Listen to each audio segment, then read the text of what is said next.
What is up, Noel Nation? I'm Jesse. This is Michael. We're Plant the Spear, and this is a big one. This is, Yes, when you, sir. when you talk about Florida State football, every game is important, of course. We get up for every Saturday, but there are two Saturdays throughout the season that stand out above the rest, and this is one of them. It is Yes. officially Miami Hate Week, Let's and go, baby.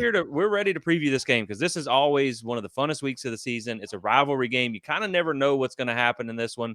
A lot of these games, Michael, I think you were telling me earlier, I'll let you share the stat that like a majority of these games have been Yeah. within one score recently. So, anytime you play a rivalry game, you just never know what's going to happen. But man, I'm so excited for this Saturday. Florida State, Miami, inside Doak Campbell Stadium, Yes. 3:30 on ABC. This game's been sold out for months. So I'm looking forward to it. Michael, how are you, my friend? I know you're out in Las Vegas right now, but you're going to be back in Tallahassee for the Yeah. game. Yeah, absolutely. Out in Las Vegas doing some work stuff, but man, I can't wait to get back and can't wait to be in Doak at 3:30. It's going to be rocking. We just missed out on a night game. Thanks, Miami. I Right. know. But I have so much faith in our Florida State fans. It's going to be awesome. And as you said, you're right. 15 of the last 24 games Florida State and Miami have played has come down to a 7 point or less score game. So now we don't want that because that would No. make a very nervous day at Doak Campbell Stadium. Yeah. But it's just it's rivalry. It's hate week, man. These kids have been going to school since they were young. The majority of them.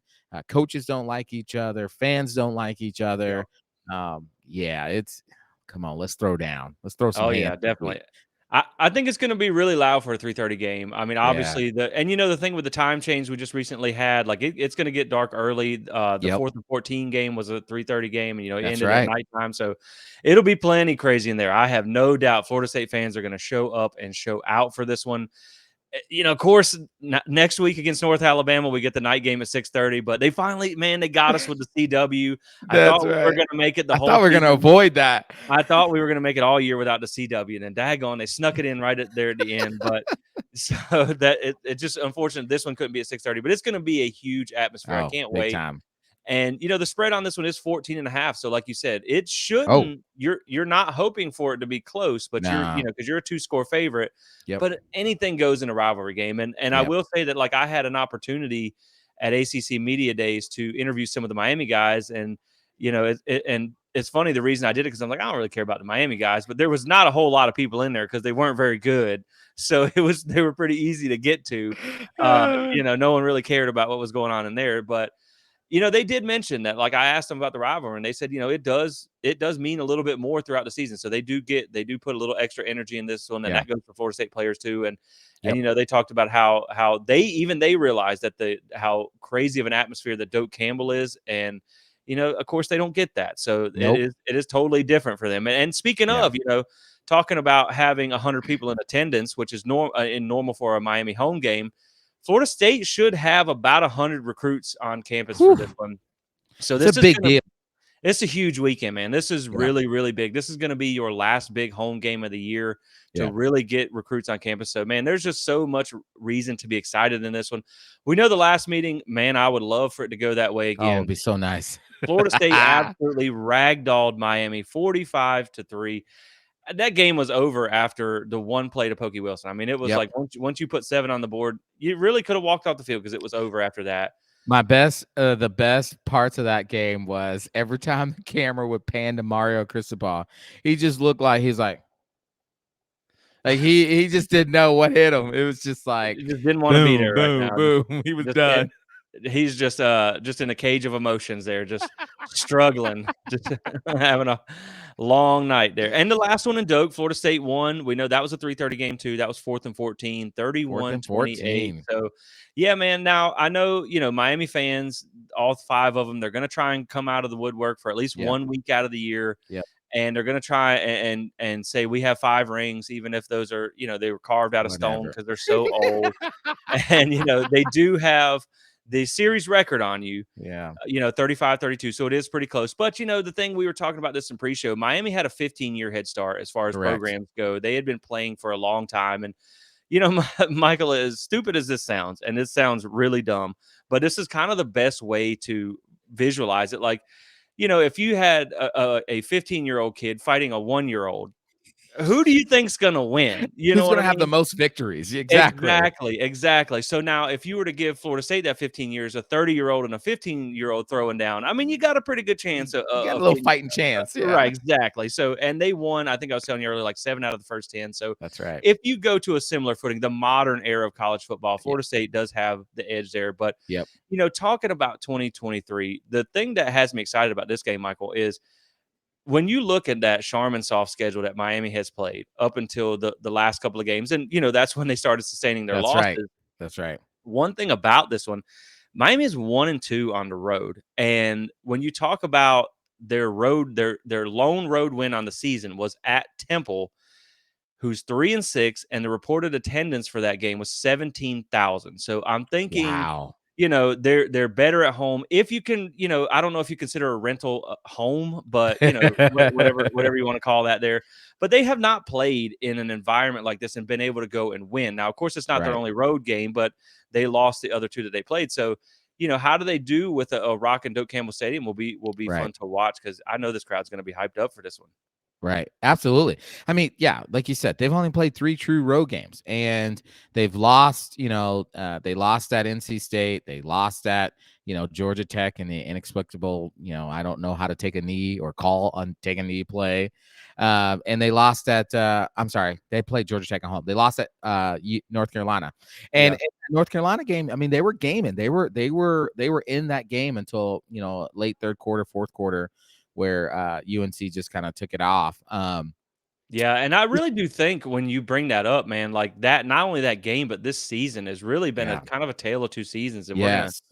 yeah, it's like they started pretty good. Of course, we know they didn't play anybody early on, but even Right. like Tyler Van Dyke, he was hot early in the season, had some good numbers.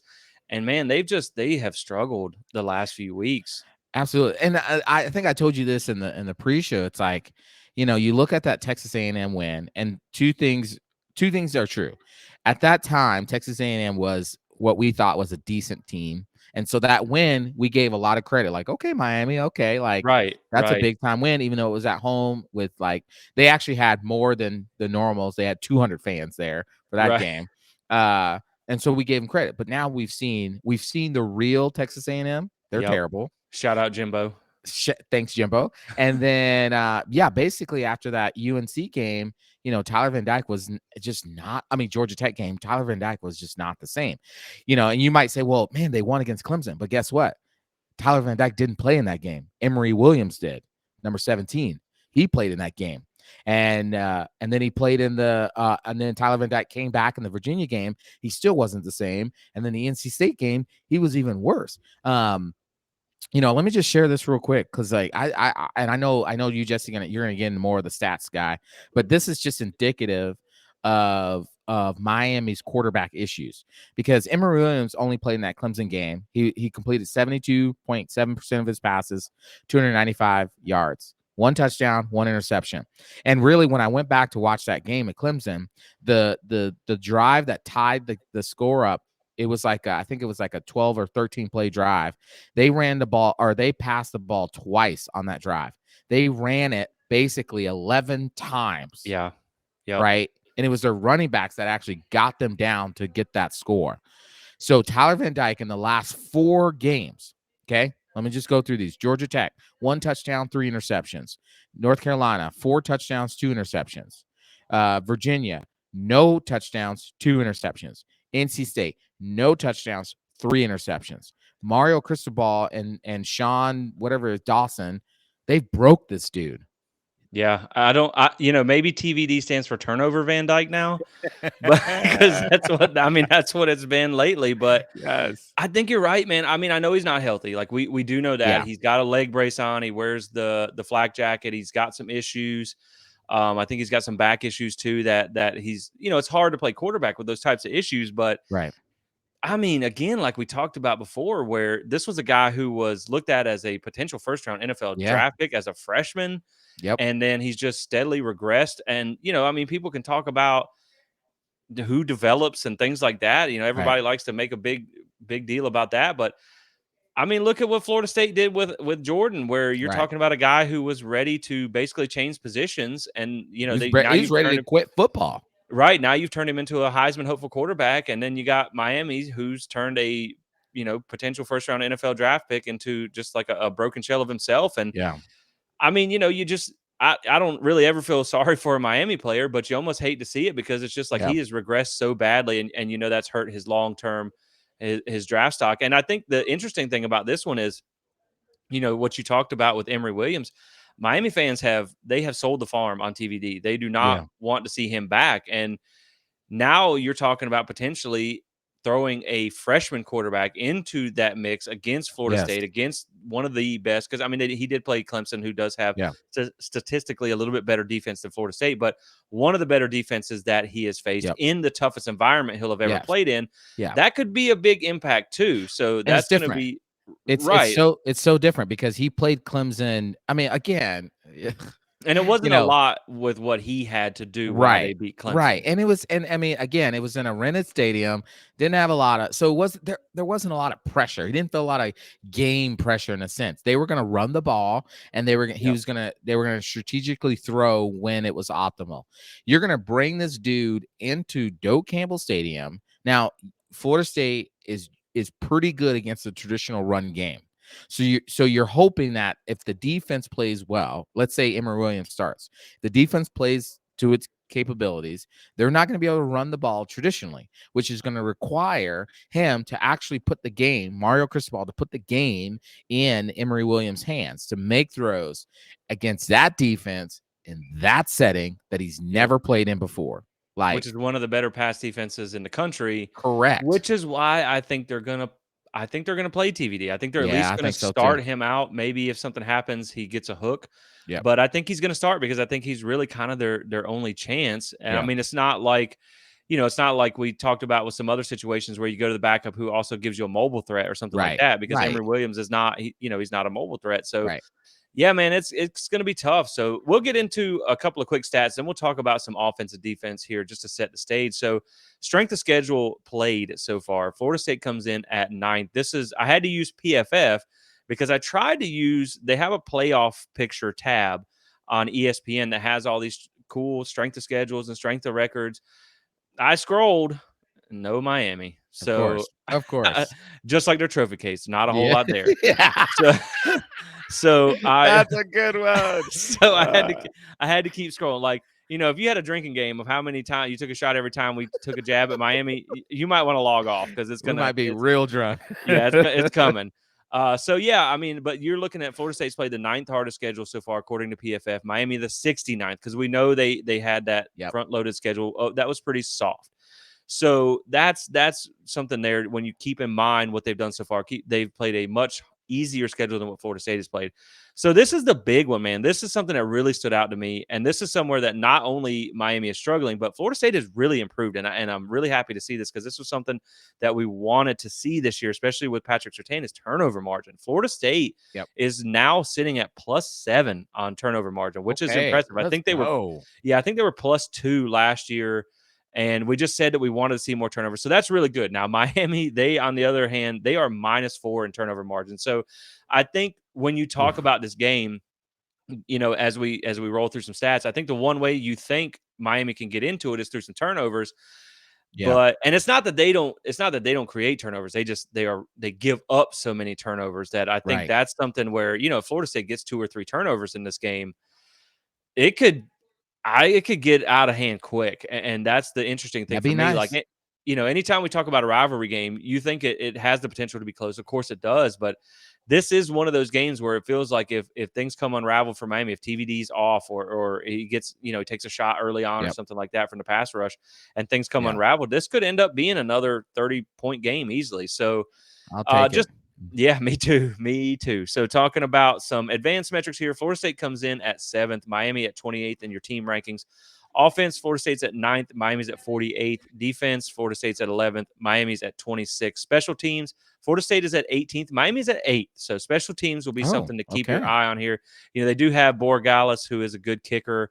That's And they right. have, Yep. I think they've taken a couple of punts back for a touchdown. I have some notes on that too. So let's talk about Miami's offense first. Okay. So Scoring offense comes in at 32.1 points per game, but versus Power 5, that number drops down to 27 because they haven't played, That's they, right. they haven't played a whole lot of Power 5 teams. And when you talk about Florida State's defense, their scoring defense is allowing 17 points per game. So again, the offense has been a struggle for them. When you look at their passing offense, 261 yards a game on average, 42nd, and their rushing offense, 177 yards per game, 41st. So they're pretty middle of the road. Yeah. They have some good running backs. They have some good offensive linemen. But I think right now the problem with Miami is Restrepo he's pretty decent. I Yeah. wouldn't Yep. say he's anywhere near what you got in Keon or Johnny. No. And then they have Colby Young, who is 6'5", who's a talented young receiver.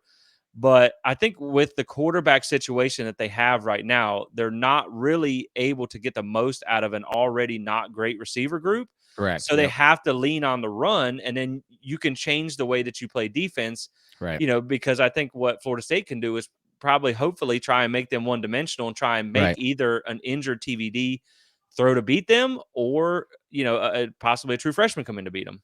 Right. Right. Yeah. Yeah. I really think that, for Miami to win this game, they're going to have to hope that Florida State makes a lot of mistakes, mentally, that they're too jacked up, they're too energetic, they're playing out of their like, their box or whatever you want to call it there with their mind there. They make some turnovers, and that the defense if Florida State allows Miami to gash them, I could definitely see this game going deep into the fourth quarter as a one-score game for sure. Florida State cannot let Miami gash them because they're going to depend on their run game. Even if TVD does play, they're going to try to, I would imagine. Now, this is Mario Cristobal we're talking about here, but I would imagine that they're going to try to really depend heavily on the run game and use the run to set up the pass to be able to throw and to make those deep things. Now, the other side of those, when I watched that NC State game, they had him chucking all over the field, in that game. And so you're almost like, does Mario understand? Like, dude, yes, you have Tyler Van Dyke, but he is not right now.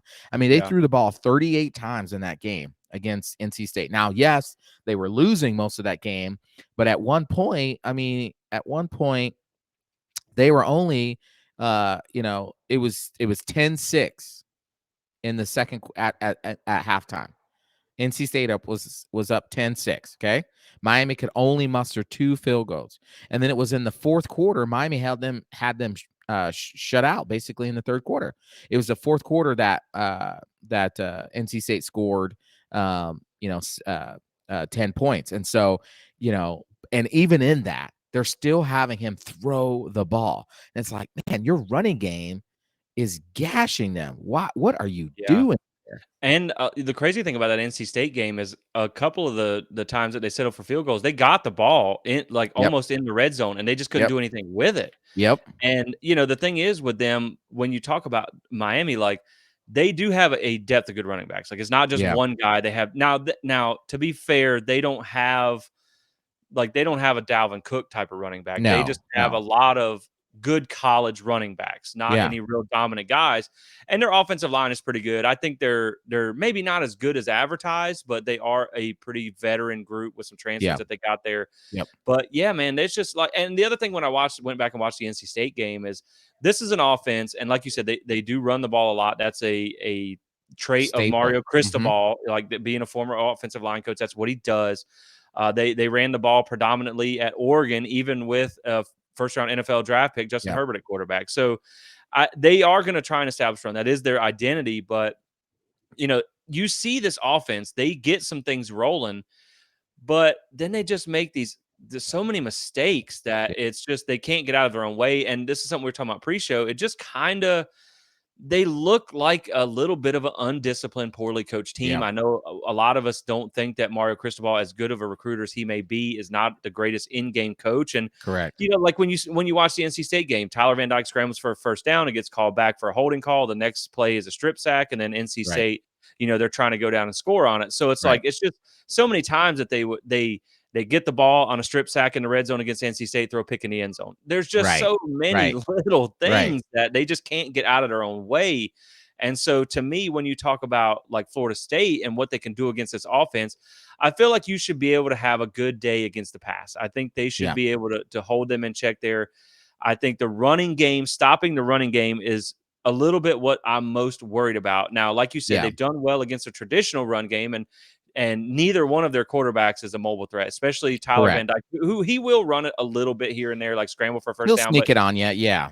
but injured, I don't think he's much of a run threat. And so I think when you talk about that offense, if you can maybe rattle TVD a little bit early on to Yeah. kind of make them start seeing some ghosts, because we saw in the NC State game, and this is how you know he's not right. There was a play where the NC State got really close to him on a rush, and he pulled a Tom Brady and just fell down. Yeah. Yep. And That's so, like, right. he's seeing things, and so, like, and one other thing I noticed too that is really interesting, man, and I'm gonna share this with you real quick.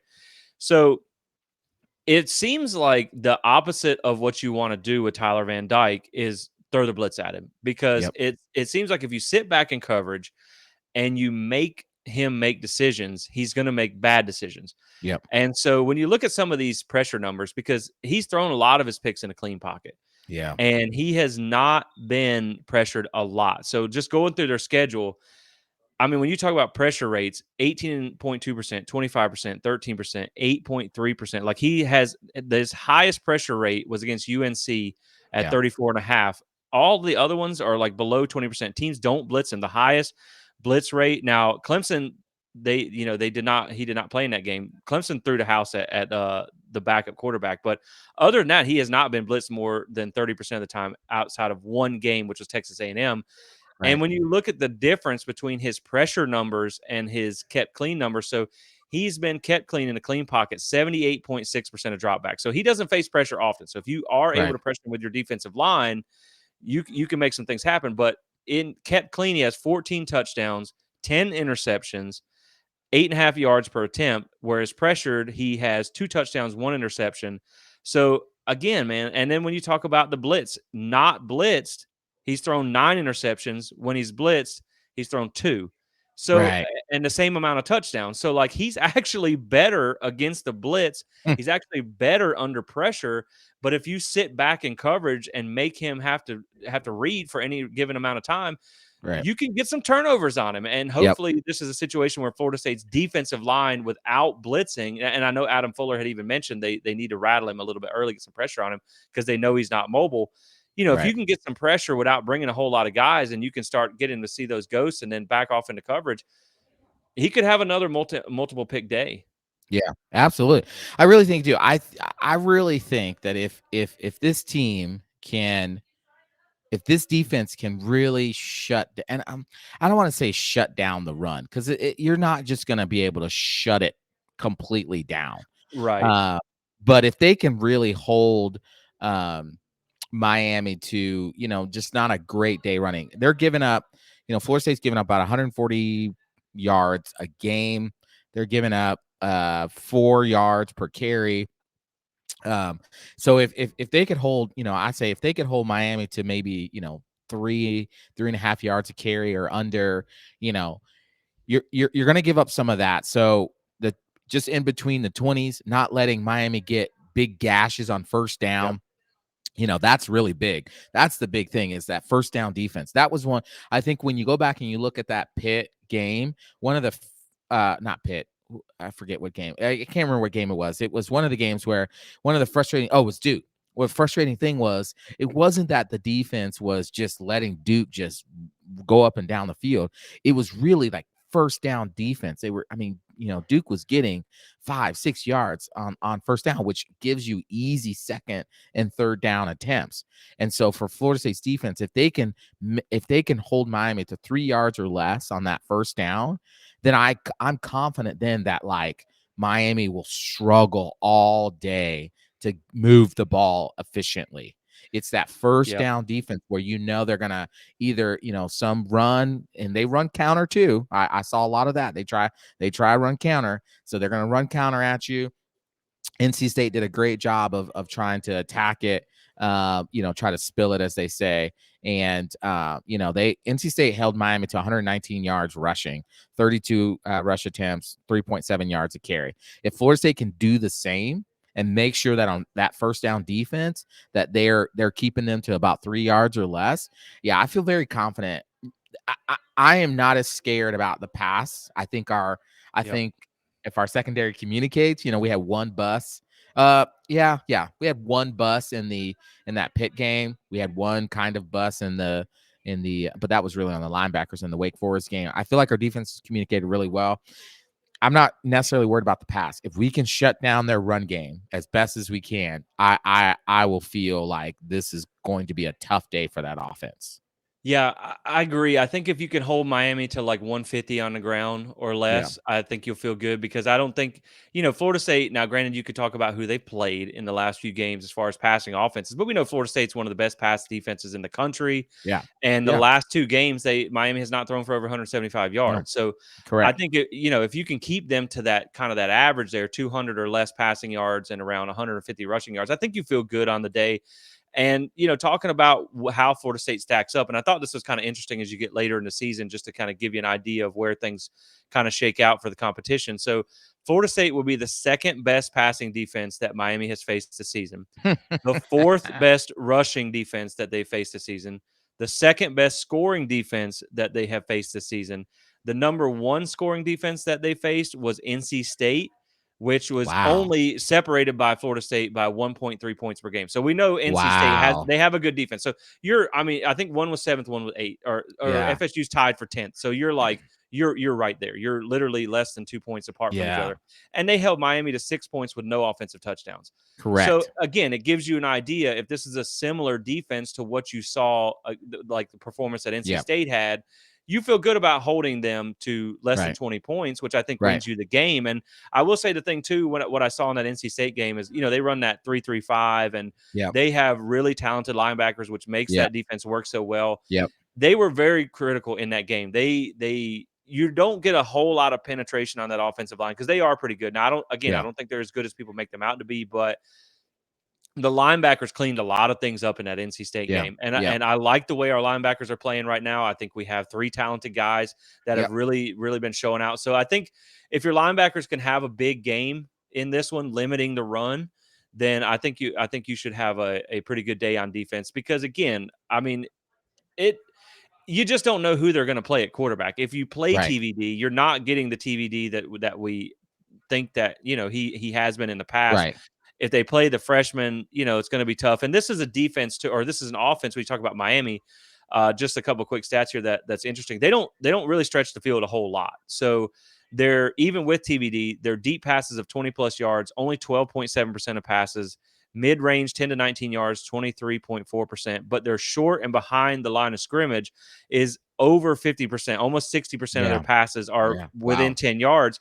Now, when you talk about Emory Williams, man, when they brought him in against Clemson, he threw, it was 12.1% deep throws, 12.1% mid-range throws, but then he threw 65% pretty much less than 10 yards. So all Wow. they're pretty much letting him do is just dink and Yeah. dunk, hit the underneath Yep. stuff. They're not really letting him air it out. But again, like you have three backs in that offense with at least 50 carries that all average 5 yards a carry, and the fourth Yeah. one, the Nebraska, I think Nebraska transfer, Allen, he's at 4.9. So they have a Yeah. stable of good backs. It's Yeah. just can Florida State have a good day with your defensive line to kind of stymie that offensive line of theirs? Can your linebackers clean things up? Because I think Right. you're gonna have a good day against the pass, and I think you Yeah. can hold them in check.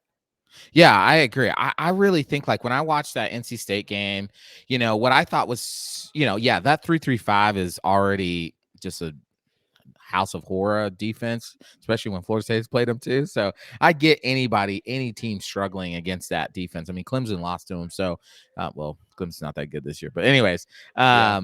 but what I was going to say is that I think one of the things I thought was really unique was NC State when they would send, because it's 3-3-5. So they're always sending at least 1 to 2. And then when they were like really blitzing, 6, right?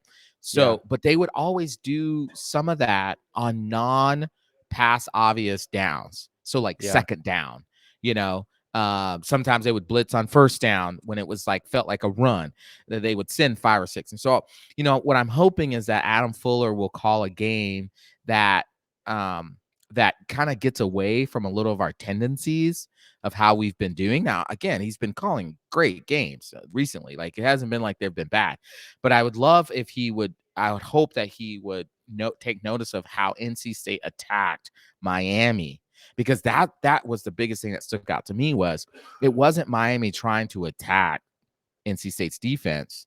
It was really NC State's defense trying to Yep. attack Miami, and Yes. Miami Yes. was playing very responsive. They were Yeah. reactionary to that, instead of, no, we're going to dictate the terms Yep. of what you're going to do.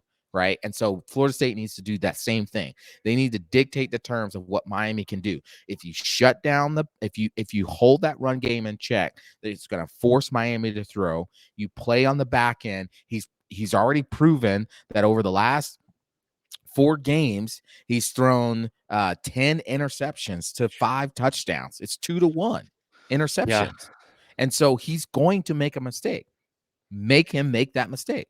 Yep. Yeah, I think you want to put the pressure on their quarterbacks because you're either getting one that's not healthy or one Right. that's inexperienced. And, to wrap up the offense here, just looking at their third down offense, they are 43.1%, 40th on there. So they're pretty decent on third down, but red zone, Yeah. 69th, 83.8%, only 54% touchdowns.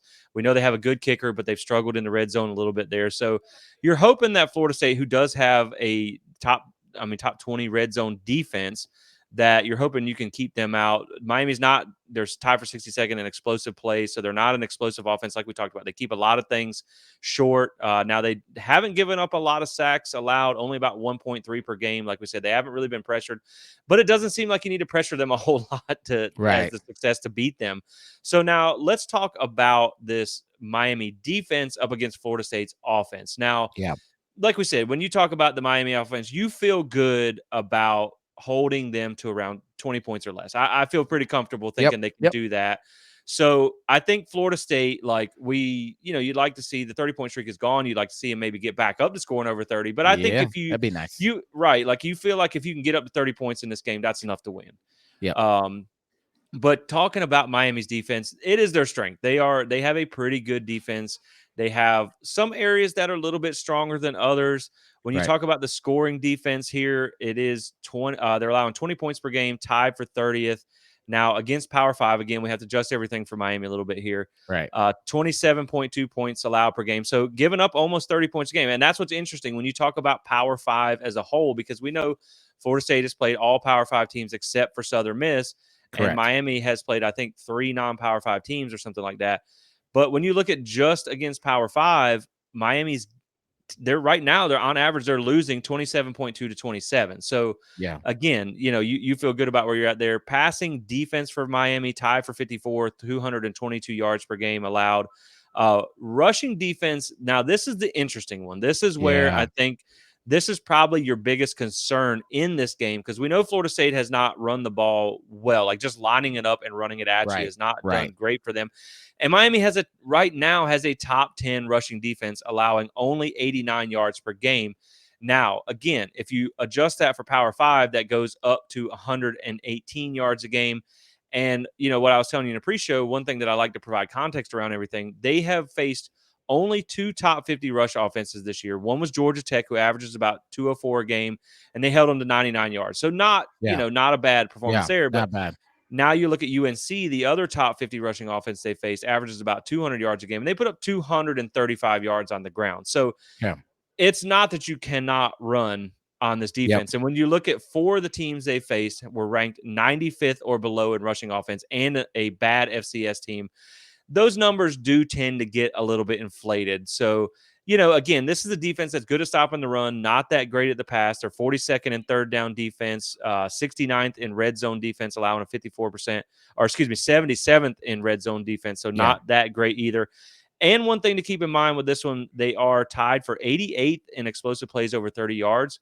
Florida State is top 5 in yards or explosive plays over 30 yards and 40 yards. So you have an explosive play offense against a defense that's been giving up a lot of explosive plays. And by the way, the one thing you have to mention when we talk about offense versus defense in this game, Johnny Wilson and Keon are back at practice. So we're Yes, let's assuming, go. right, we're assuming that even if maybe one or both are not at 100%, they should be available for this Saturday.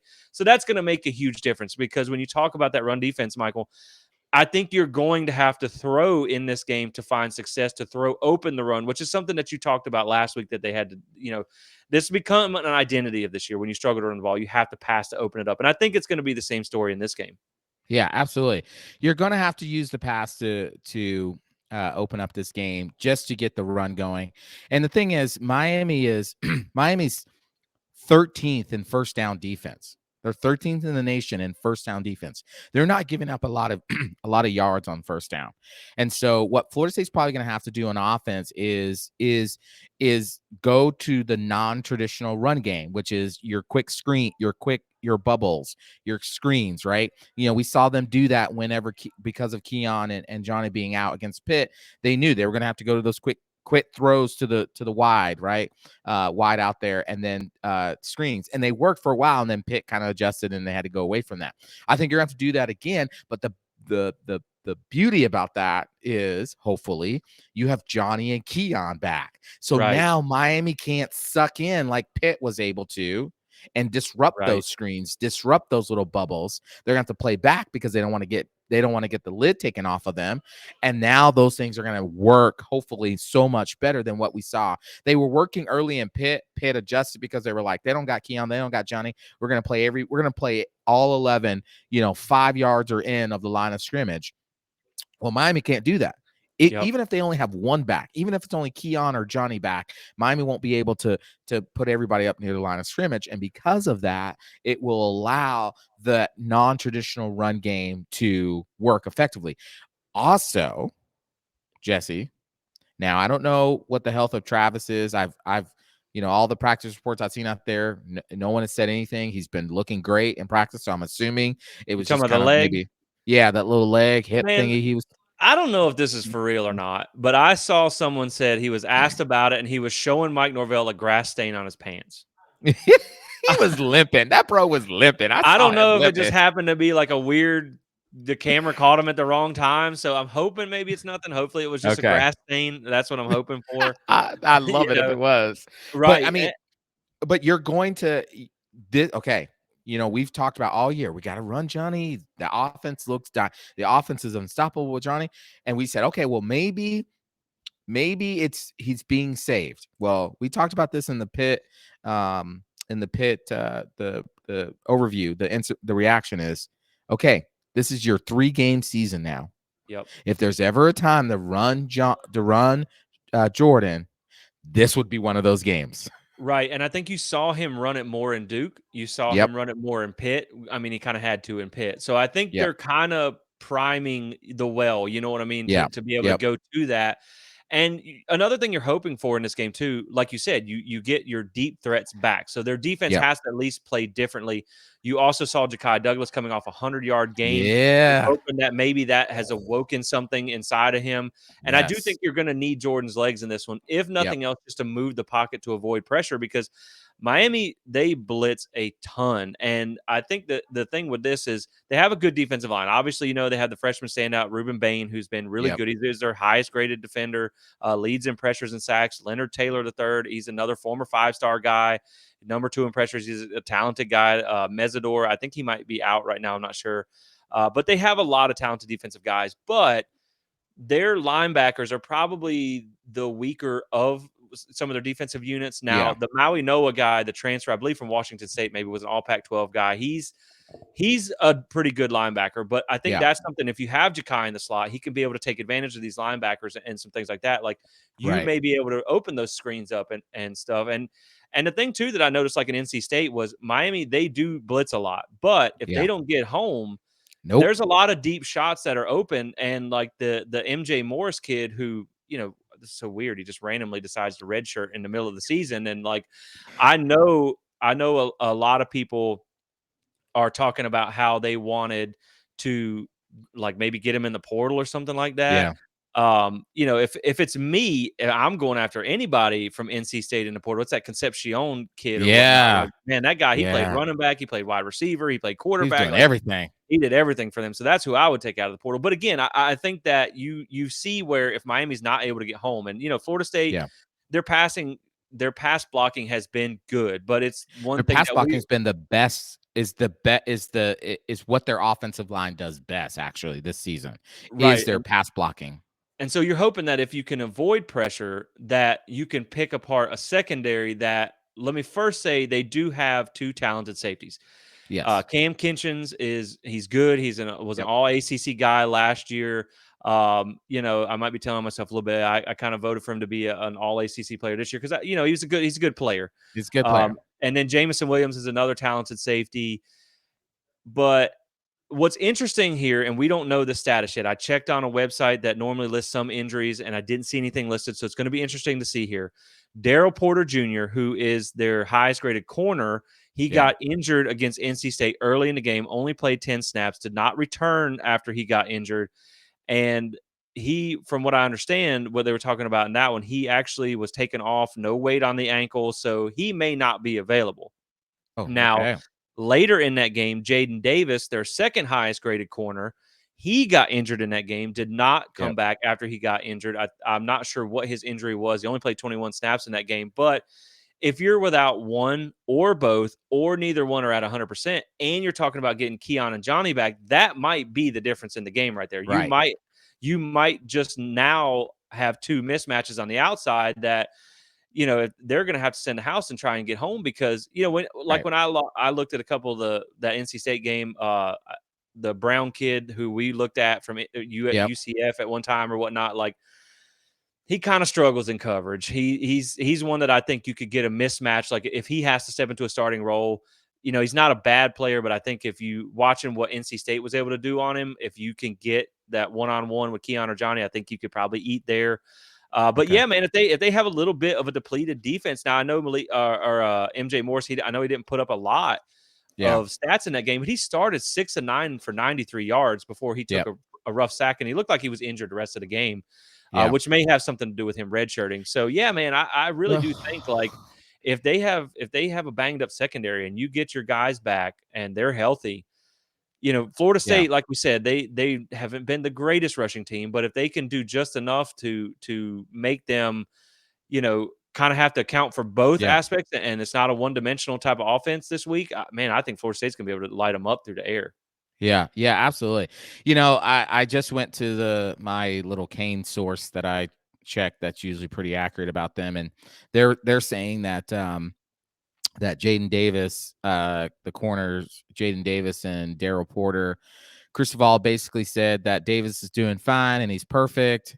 And then on Porter, he said Daryl was a little bit off on that Saturday, but we feel very optimistic about him. He's looking pretty good today. And so their interpretation, and like I said, they've been pretty accurate, is they said it feels like Porter is the one he is the most iffy about. And so you're probably going to have Davis back. Porter's probably going to be more of a game time decision. And then AJ Allen, who didn't play against NC State, they're feeling optimistic that he's going to be able to play. And then, of course, Joseph, the wide receiver, looks like he's probably going to be full go this weekend as well, too. So they're trying to get players back a little bit as well, too. But some of that's coach speak too. Like we thought Keon was going to play until he didn't. Right. That's right. And even then, like I was talking about, if you have a guy who say maybe Daryl Porter, because say for instance, we know what his was, it was an ankle, it was clearly an ankle. Right. Even if he's back, but he's 80% on a taped up ankle, now you're being asked to cover either Johnny Wilson or Keon Coleman. Right. They might put you in a blender, and so it could get ugly quick. So, but I really do think with Miami, it's going to be avoiding the pressure to be able to get yourself enough time to get these passes off. Because real quick, I'll go through some numbers here where Miami of Ohio was under pressure 36% of the time, and then A&M 50.9. Going down their list of games, 62.5, 34.1, 35.5. So Clemson was under pressure 53.7% of dropbacks, Man. UVA 40%, NC State 52%. But Michael, when you look, we talk about blitz numbers every now and then, and we've seen some high ones. This is crazy. Some of their blitz numbers. I mean, they're blitzing, looking down their schedule. They didn't blitz a whole lot in Miami of Ohio, probably because they didn't have to, but A&M, they blitzed 57.9% of dropbacks. Bethune-Cookman, 56.3%. UNC 51.2, UVA 51. NC State last week, they blitzed 60% of the time. So they're going to bring some heat. Man. You just have to be able to avoid that pressure. And, I will say, like, that is something you have to account for because they brought a corner blitz against NC State. He hit Morris, blew him up. He took a big shot. That was the one where he got injured, and it also ended up being in a turnover, only their second fumble of the year. So, but I feel like if you can account for that pressure, and obviously you just want to keep Jordan upright. If you can do that, man, I feel good about what you should be able to do against that defense. Even though they do have a good defensive line, I feel like that it's not the best that you faced. Right. Well, and the other thing is this, like that one play, this was indicative of, who's in the backfield, making the line checks, helping the offensive line get the right, get the right count up so who they're going to block. You had MJ Morris back there, and Miami rushed, I think it was 4 or 3. They rushed. They had 4 on the line. They ended up rushing 3 on the line, and then a corner blitz come. Okay. And the offensive linemen, because of the way they were aligned on the defensive line, they had one defensive end on the tackle here, and then at the corner.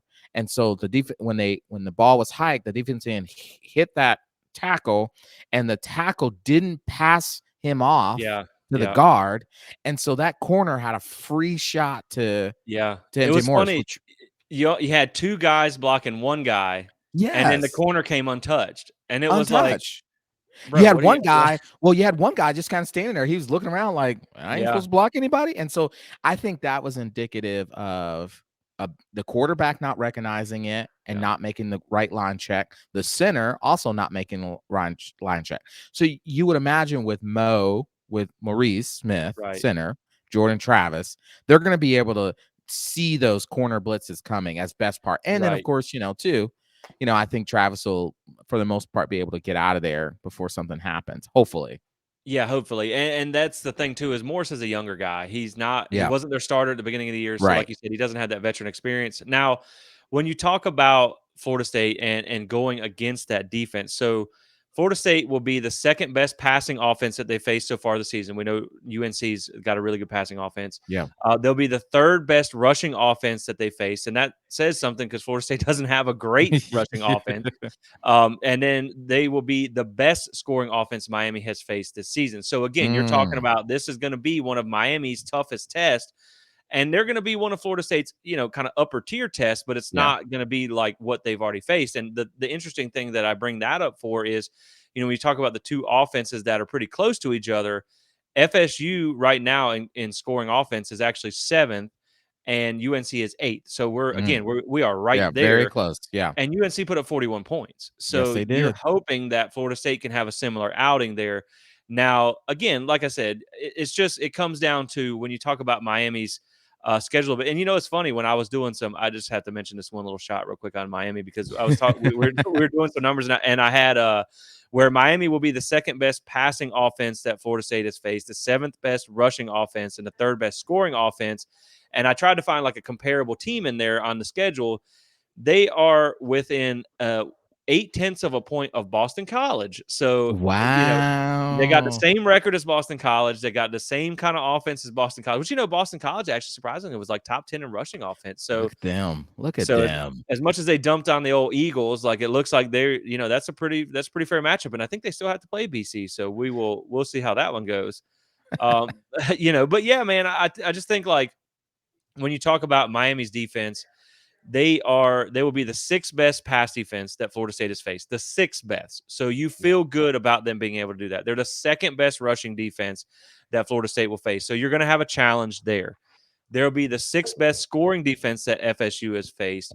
And when you talk about Miami and Pitt in scoring defense, they're 0.2 of a point apart. So they're pretty comparable. And like we talked about, Florida State put up 24 at Pitt without their top receivers, and it could have been 31 points. So again, you feel good. Now, again, the one thing that I really want to drive home before we get ready to give our score predictions here in just a second is a lot of this too is you beat them by 42 at home last year. So it's not like Hard Rock is a hard place to play. But when you talk about what Miami has done on the road, this is an interesting stat that I brought up here. So Florida State at home is scoring on average 39.3 points per game.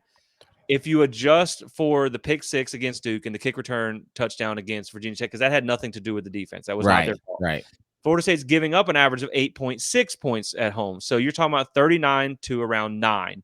Miami on the road is scoring on average 18.5 points per game, and they're giving up 30.5, and they don't have any non-offensive points to adjust for. So they're getting outscored by around 12 points a game or so on the road, and Florida State is outscoring opponents by 30 points at home. So again, I mean, when you talk about this, it makes you that's the type of things that make you feel a little bit better about this one. And just looking at, like we talked about with Miami, when you look at their schedule, and we'll just go through this real quick. We won't do all the stats and things, but so they beat Miami of Ohio, who is 7-2. They beat them 38-3. It might even be their best win on the season when you look at what Miami of Ohio has done.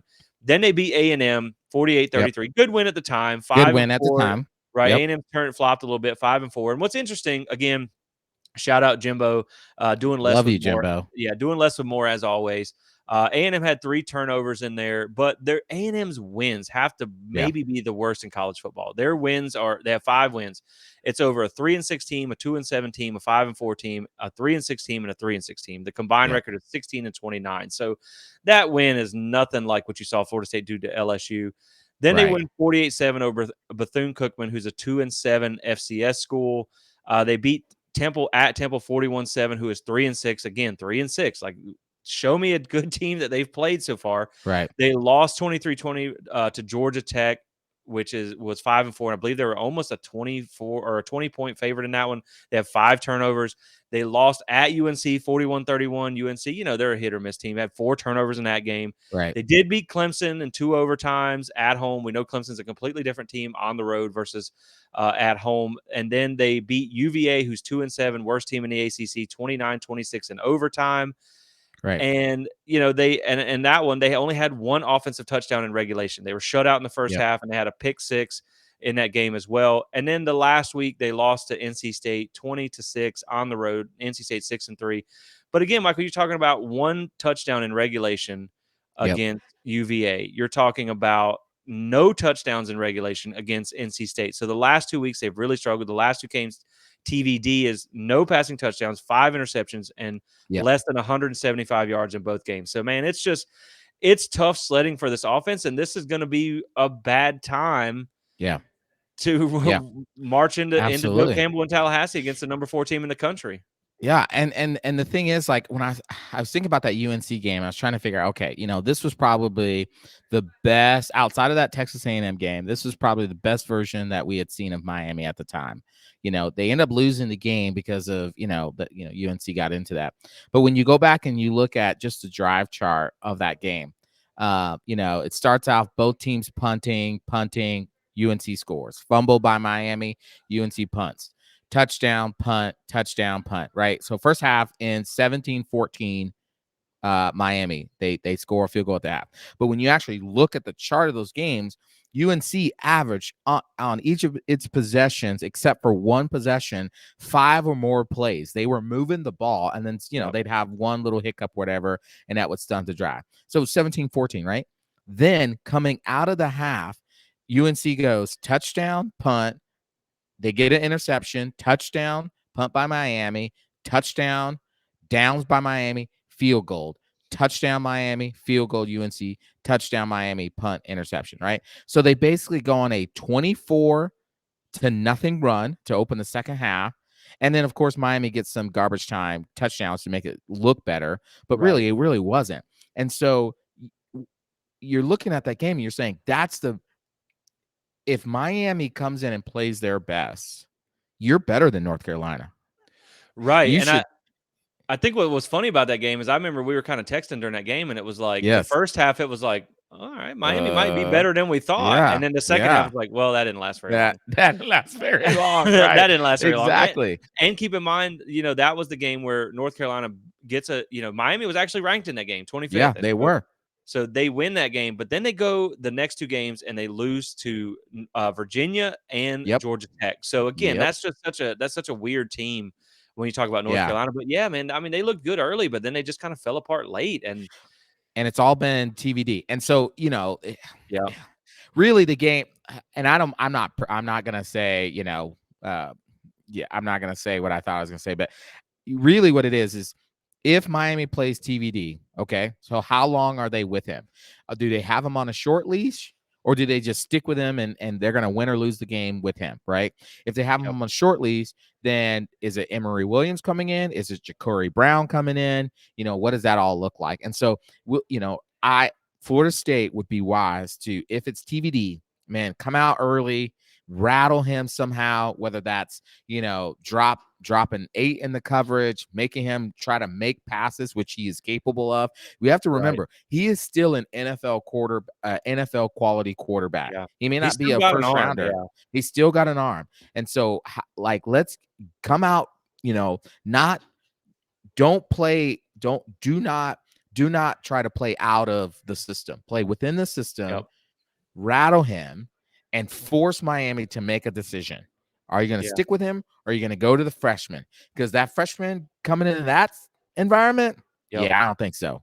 Yeah, I think you may even be in a situation where you look at the Duke game where you had a quarterback. Now, I think it's different because obviously, Tyler Van Dyke is more of a thrower, whereas Riley Leonard was a runner. Yeah. But I think you felt better about your veteran going into a sold-out Doak Campbell Stadium against a top-5 team, managing your offense rather than a young guy, which may be the situation that Miami runs into. But I said, I just think that I think they're at least going to start with Tyler Van Dyke. But, again, you start to question when you have a guy who turns the ball over that much, turnover Van Dyke, we're coining that phrase on the show. Turnover Van Dyke. Let's go. Turnover Van Dyke. That, I think it's one of them where how long does the locker room support him? Yep. You know what I mean? Like you're out there playing your butt off and this guy's throwing it to the other team more than he's throwing it, what color uniforms we're wearing, right? So like, I like, hey bro, right here. Right, like I'm about to let this defender slip this block if you don't stop throwing it to the other team. You know what I mean? Like we're gonna send a little message, and you know what I mean. So like, yeah, I just I don't know, man. I think they're gonna at least start with him, because of the situation and the environment. Yeah, but I think Florida State can. I think they can rattle him, and I think they can win. So I think like we'll go into this one and we'll get ready to wrap things up here with. We talk about this all the time. How does the other team win? Then we'll give our keys. So I think when you talk about Miami in this one, I think it's one of those where you have to come out and play out of your mind, like in a rivalry game. You have to hope that Florida State gets a little bit too in their emotions and they maybe press a little bit to try and win a rivalry game. Maybe you hope for some special teams touchdowns or something like that can be a difference there.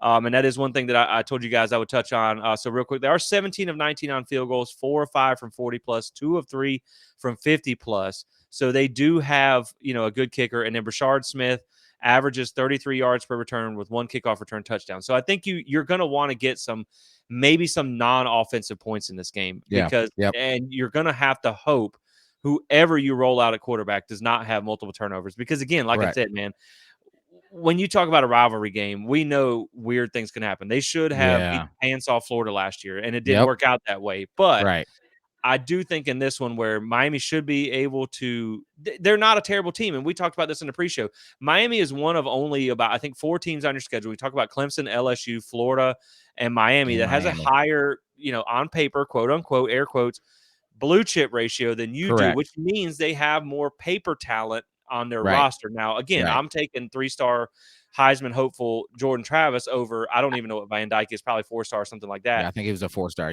Yeah, so like, that star rankings we know don't necessarily mean anything, but this is a team that very well all the time. Right, they have technically there's a thing called the blue chip standard where you're supposed to have a over 50% blue chip ratio to be able to win a national championship. It goes back about 10 years or something like that.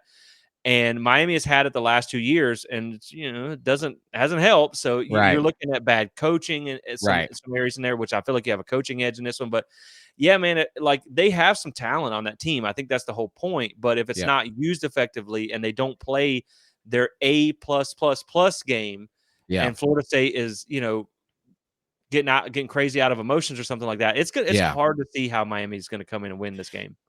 I think you hit the nail on the head there. Yeah, they have to come out, hope that Florida State plays beside itself and not its normal, focused, detailed, oriented self. And also too, like, let's just be honest. I mean, you know, while the ACC wouldn't say that Miami is the darling of the ACC, they definitely think FSU is the redheaded stepchild of the ACC.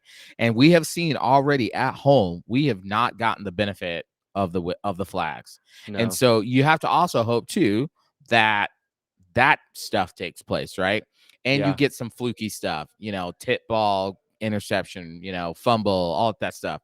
So you have to hope that you have to hope your quarterback does just enough to keep you in the game, let your running backs try to run it, right? That your defense can cause a couple, havoc plays that, result in some points there. Um, that is how I see Miami winning. Of allowing the rivalry to get the most of Florida State instead of the most of them. Yeah, and I do think what's interesting about that is like they will be hyped up for the rivalry. They Yeah. will be, really excited about it. And man, I love the way Norvell handles the rivalry. Like Yep. in all of his press conferences, he does not mention their name. He Nope. just it's completely that other team down there or whatever. So Yep. I love it, and they're going to be hyped up. They're going to be ready. They know what this means. Yep. But Florida State has also been in more kind of big game situations when Yep. you talk about playing at Death Valley, playing against LSU in that opener, and things like that. So I think Florida State will be fine about keeping their emotions in check. But that's what you have to hope Right. for Miami to be able to win. Yep. So now the next thing we'll do is we'll just give a couple of keys for Florida State to get a win here and give a score prediction. So when I look at this one, I think it really comes down to with Florida State's offense versus Miami's defense. I think as long as you can avoid the pressure and you can get your guys back at receiver, maybe Yep. they don't have some corners that are either available or at 100%. If you can run the ball enough to make them, kind of come up and respect that, maybe that's Jordan's legs or something like that to give you some one-on-ones with Keon and Johnny, or pick on the linebackers over the middle with some Ja'Kai Douglas or some tight ends or some things like that. We saw Morlock Yep. have a good game last week. Jaheim Bell, Biscuits, another guy that's had some good performances too. Yeah.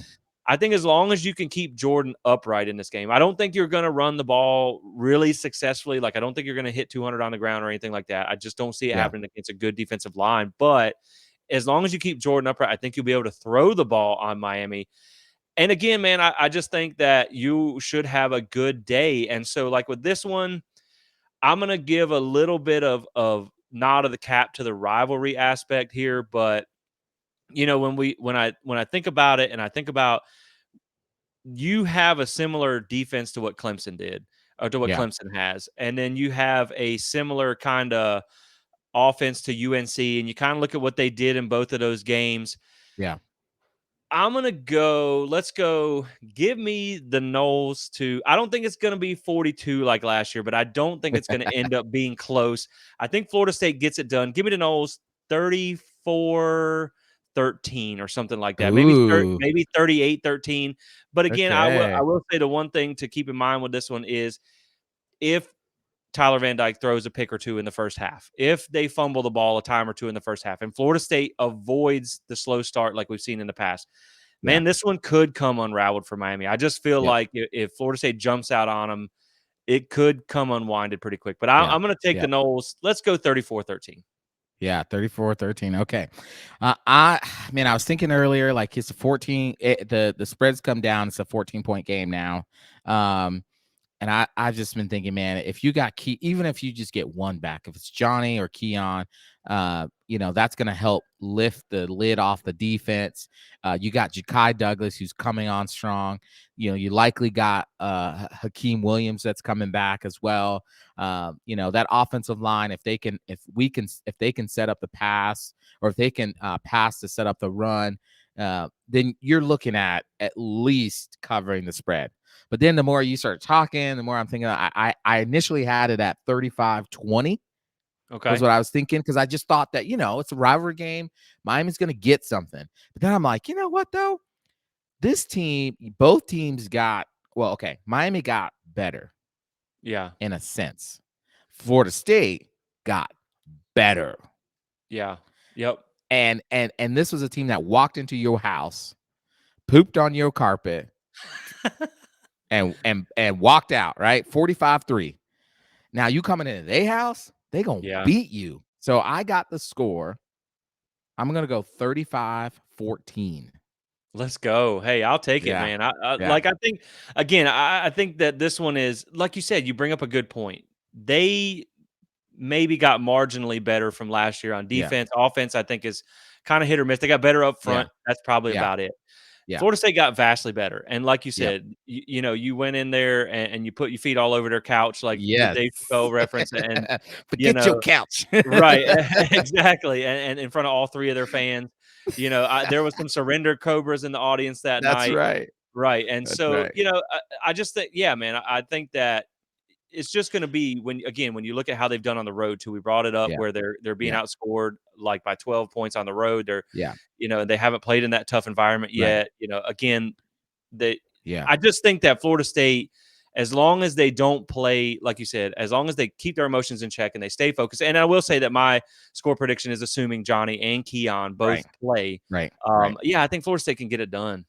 Well, let me just say this, and I know we're gonna end here, but my key to this game for Florida State is don't get outside yourself, and the offensive line has to like, man, You you need got to your have a best game game. from them. You Yep. need your best game. If we can win the line of scrimmage on both sides of the ball, it's over. It's over. Yeah. I think you're right. I think you're right for sure. And so, yeah, man, I'm excited. I'm ready to be back in Doug. Like, this is, you know, I understand that, like, there's always the big debate in this fan base. And I think a lot of it depends on where you grew up. Yeah. And it's a little surprising because, you know, I grew up in South Georgia where it's really you're sandwiched between Georgia and Florida fans. I Yeah. pretty much only knew maybe about 3 or 4 Miami fans growing up, but, you know, they're on Yeah. the endangered species list. They're headed towards extinction, you know what I mean? Like, you could probably fit their whole fan Yeah. base in their little half a indoor facility there. So, you know, yeah, man, I a lot of debate on who you like or who you hate more, Florida or Miami. I'm a Miami guy. Like, I don't Mm, like Florida. I don't like either one, but Miami just, yeah. man, something about that program, that fan base. Yeah. That's Oh, why I'm well, so excited for this game. And I think yeah. back to the last Florida State Miami game, the one that I was at in 2013, when Miami actually thought they were going to be pretty decent coming into that game. Florida State, of course, was good, and that was one of the craziest atmospheres that I've ever been in. The fourth Put and it on 'em. 14 was a crazy atmosphere as well. So, like, man, you know, this is Florida State Miami. This is Yeah. gonna be intense. They seem to almost mix it up at midfield Yep. or somewhere almost every single year. So, like, the emotions are gonna be high in this game, and I Yeah. cannot wait. I cannot I wait.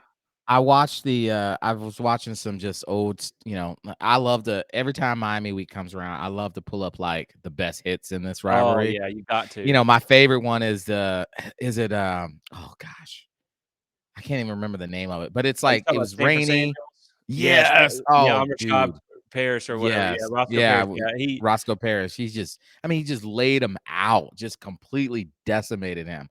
And I mm, just think like, you know, I grew up in South Florida. I was born and raised in South Florida. So I get all the Miami stuff. I hate Florida. I can't stand them. Can't stand the Gators yeah. and their backwoods fans. But you know what? Nope, I take that back. I won't say that because I got a lot of Florida friends. But great fans, Florida fan. But Miami, nah, man. They're It, just it is pure. It is pure dislike. yeah, it's kind of a little bit of a trash bag fan base for the most part, you know?